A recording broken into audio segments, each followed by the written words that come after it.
ako'y pakikinggan ng kabilang sa aking kawang, ako'y kaninang susundan. Hallelujah, Hallelujah, Hallelujah, Hallelujah.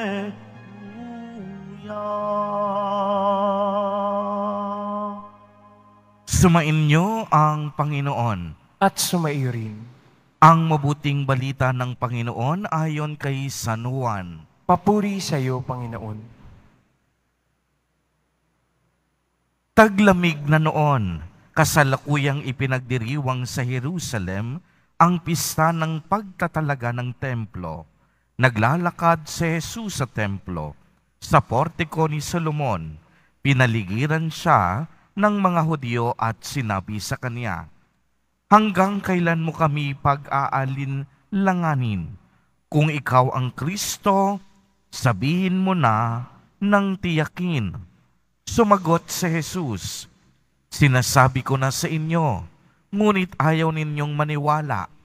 Ang mga ginagawa ko sa ngalan ng aking Ama ay nagpapatotoo tungkol sa akin.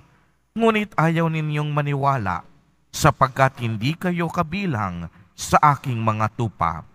Nakikinig sa akin ang aking mga tupa, nakikilala ko sila, at sumusunod sila sa akin. Binibigyan ko sila ng buhay na walang hanggan, at kailanman hindi sila mapapahamak. Hindi sila maaagaw sa akin ninuman. Ang aking Ama ang nagbigay sa kanila sa akin ay lalong dakila sa lahat, at hindi sila maaagaw ninuman sa aking Ama. Ako at ang Ama ay iisa." Ang mabuting balita ng Panginoon. Pinupuri ka namin, Panginoong Hesukristo. Magsiupo muna ang lahat. Magandang umaga po sa inyong lahat, mga kapatid kay Kristo.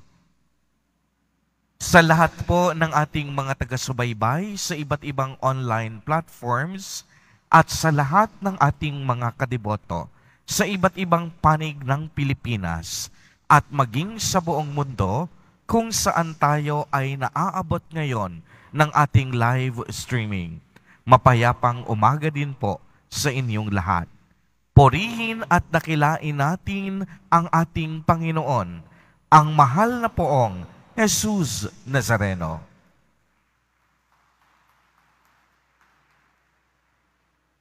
Mga kapatid kay Kristo at mga kadiboto, malugod po namin kayong tinatanggap sa Basilica Minor at Pambansang Dambana ni Jesus Nazareno.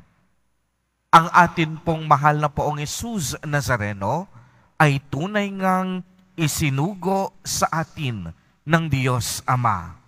Bilang sugo, ipinagkatiwala kay Jesus Nazareno ang pagiging mabuting pastol.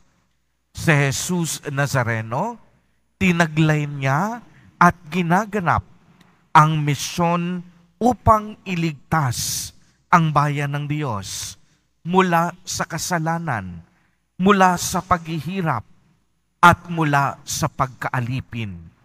Kaya nga, si Jesus Nazareno mismo ang nagsabi na ang nananalig sa Kanya ay hindi lamang nananalig sa Kanya, kung hindi pati na rin sa nagsugo sa Kanya, ang ating Diyos Ama.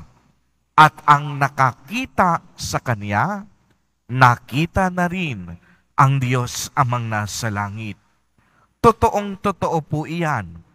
Kapag tayo ay marunong magmahal, kung tayo ay marunong magmalasakit, kung tayo ay palagawa ng mabuti, tunay nga pong ramdam na ramdam natin ang Diyos sa ating buhay. Kung nasaan ang pagmamahal, naroroon din ang ating Panginoon. Pagmasdan po ninyo, sinabi pa ni Jesus Nazareno, sapagkat naparito ako, hindi upang hatulan ang sanlibutan, kung hindi upang iligtas ito. Ibig sabihin, hindi hatol o panghuhusga ang ibig ng Diyos. Nais niyang ipadama sa atin ang kaniyang pagmamalasakit at pagmamahal. Hindi niya tayo tinitignan base sa dami ng kasalanan na nagawa natin.